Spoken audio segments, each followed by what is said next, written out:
Je suis Maître Horace, gardien du temps et des terres d'Évreux. Et voici la Louise, ma messagère et porte-parole.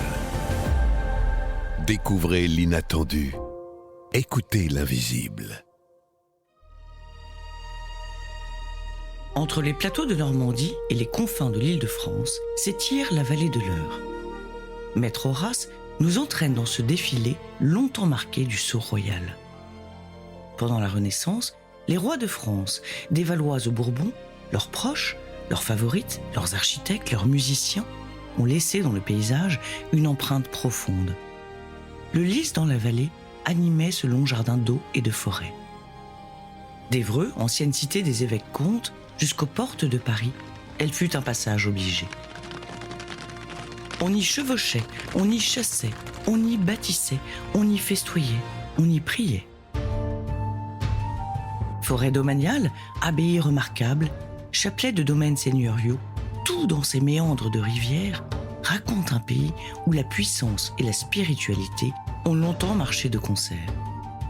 Discrètement nichée dans un lacet de l'Eure, l'abbaye Notre-Dame du Breuil-Benoît dévoile l'un de ses trésors architecturaux et religieux. Un lieu conçu pour ralentir, pour se recueillir, et même, me murmure mon maître, pour s'abandonner un instant à une sieste méritée après le labeur.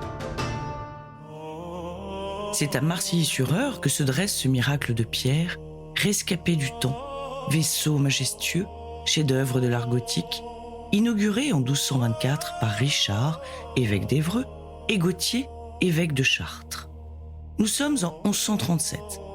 Le seigneur Foulques de Marcilly décide de bâtir une abbaye. Il la confie aux moines cisterciens des Vaux de Cernay. Sous le double patronage de la Vierge Marie et de Saint Jean-Baptiste, les religieux vivent selon les règles de leur ordre, travail des mains, prière du cœur, austérité du quotidien.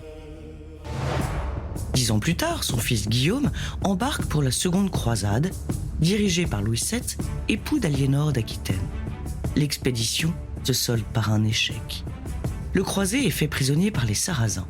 La légende raconte que, je cite, « mu par une inspiration divine, il se serait fait enfermer dans une caisse en bois, laquelle aurait miraculeusement traversé les mers, bravé les tempêtes, avant de s'échouer, contre toute logique, dans l'église Sainte-Trope de Saintes, dans les terres, à 40 km de la côte atlantique française. »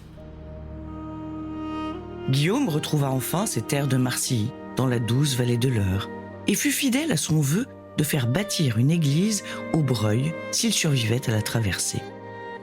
Il n'eut de cesse que de l'orner et l'embellir avant d'y être inhumé sous cette épitaphe, je cite, « Sigy, Monseigneur Guillaume de Marcilly, fondeur de cette chapelle, fils de Monseigneur Foulques, fondeur de cette abbaye, trépassé en l'an de grâce 1200. » Enrichi par les dons seigneuriaux et la ferveur des fidèles, l'abbaye s'éleva vers le ciel. Puis vint la guerre de Cent Ans.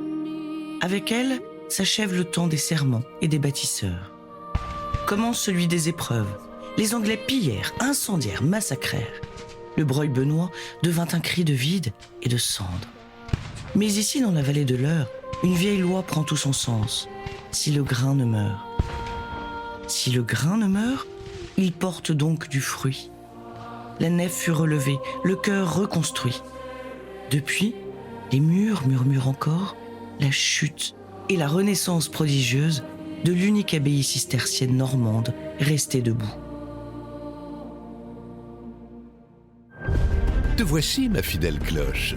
Il est temps pour toi de sonner le quart d'heure.